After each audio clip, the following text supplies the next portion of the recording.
Welcome to the final 72-hour campaign schedule for the Thom Tillis for Senate campaign. My name is Ryan Day. I'm here with Sunil Green.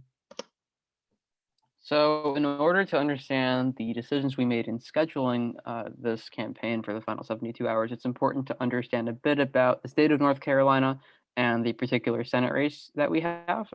North Carolina is a very purple state.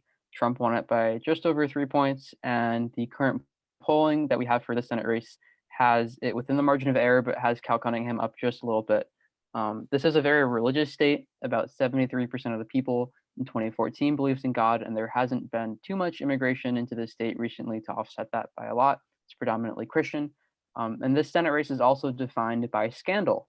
On the same exact day, it was revealed that Thom Tillis got COVID while attending the Amy Coney Barrett Rose Garden celebration, and Cal Cunningham apparently sent explicit texts to someone uh, who was the wife of someone in the Army, while Cal Cunningham was in the Army Reserves. So, not the best look. Now, in terms of the strategy of this campaign and the main points that we're going to be hitting, we've identified 3 regions where we think we can make a good get out the vote effort for some key demographics, specifically for Republican suburban voters that might have stayed home in 2016 and that might be on the fence about Trump, but do vote down the ballot for the GOP.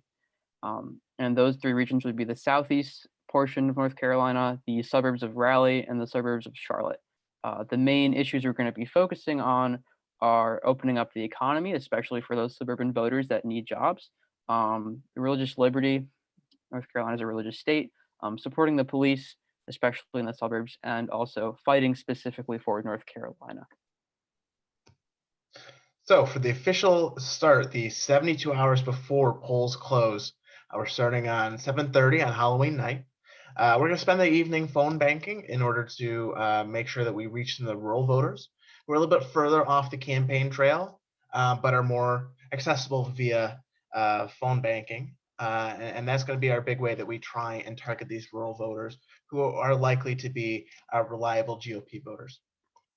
Starting on day one, we're going to be in Southeast North Carolina, starting in New Bern and ending up in Fort Bragg. The key points that we're going to try and hit on this day include the Republican base voters in Eastern North Carolina. This is a pretty Republican region, and so we're going to try and emphasize base issues like reopening the economy, family values, as well as some cultural issues. This will help us appeal to these voters and get them out to the polls. We're also going to appear with some important down ballot candidates, both to boost them and to boost us.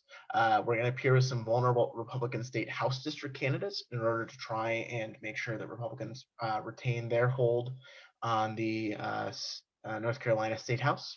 We're also going to appear with Representative Dan Bishop, Representative of North Carolina's 9th District, who has quite a bit of name recognition and some popularity, especially in the southeast portion of the state.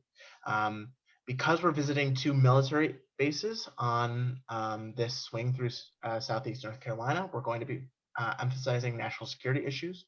We're also going to be appealing to Native American swing voters. The Lumbee Indian tribe out of Robeson County, North Carolina, was one of the key demographics that swung between the 2018 and 2019 North Carolina's 9th special election, and also are a rather conservative minority group. And so we're going to make sure that we emphasize that we convince Donald Trump to support the Lumbee federal recognition as a Native American tribe. On day 2 of the campaign, we're going to be targeting the suburbs of Raleigh. We'll be hitting towns like Clayton, Wilson, Rocky Mount, Wake Forest, which have all been conservative strongholds, suburban conservative strongholds. And then we'll be finishing off in Asheboro and Cornelius. Cornelius is actually the hometown of Thom Tillis. It's where he's going to vote the following morning. So we want to give him a good night's rest before the final day of campaign at home. We'll be doing some indoor rallies and also some outdoor ones, and we're going to make a big point to hit up a lot of local businesses and really push for the reopening of the economy to make sure that they can stay afloat. Some of the other key points that we're going to be hitting are we're going to be tapping into the plethora of endorsements we have from police unions and small business groups, including the National Fraternal Order of Police, the Southern States Police Benevolent Association, and the National Federation of Independent Businesses. We're also going to be talking about religious liberty. We're going to be appearing in a church in Wilson, North Carolina, and while we can't officially campaign there, we can talk about the importance of religion. Uh, and also, finally, we're going to be talking about North Carolina's economic potential. North Carolina is about to hit an economic boom if they can reopen. And specifically in Rocky Mount, they're waiting on $780 million of potential investment from two companies, but they can't invest that money unless the state reopens. So we're going to be pushing for a reopening hard to try and get those suburban voters. On day 3, we're gonna end our time by focusing on the Charlotte area. We're gonna take a tour throughout the suburban and exurban parts of this metropolitan area. On this tour, we're going to be focusing on a couple of key points. We're going to focus on people who may not like Trump but have voted GOP down ballot in the historically Republican Mecklenburg County and the surroundings. These are suburban and exurban voters primarily. We're really looking hard at turnout, especially because it is election day. This means that we're going to appear at a number of county GOP headquarters and canvass with volunteers in order to help energize these people as well.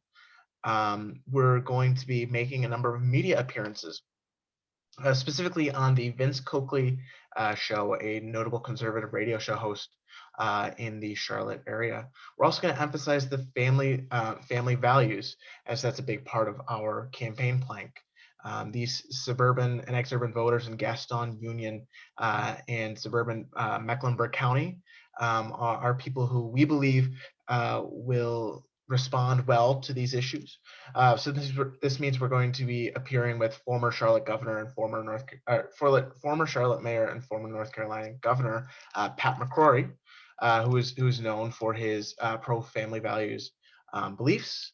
We're also going to be hitting hard about the Amy Coney Barrett nomination and the importance of keeping a Republican Senate over the next 2 to 4 years. Thank you.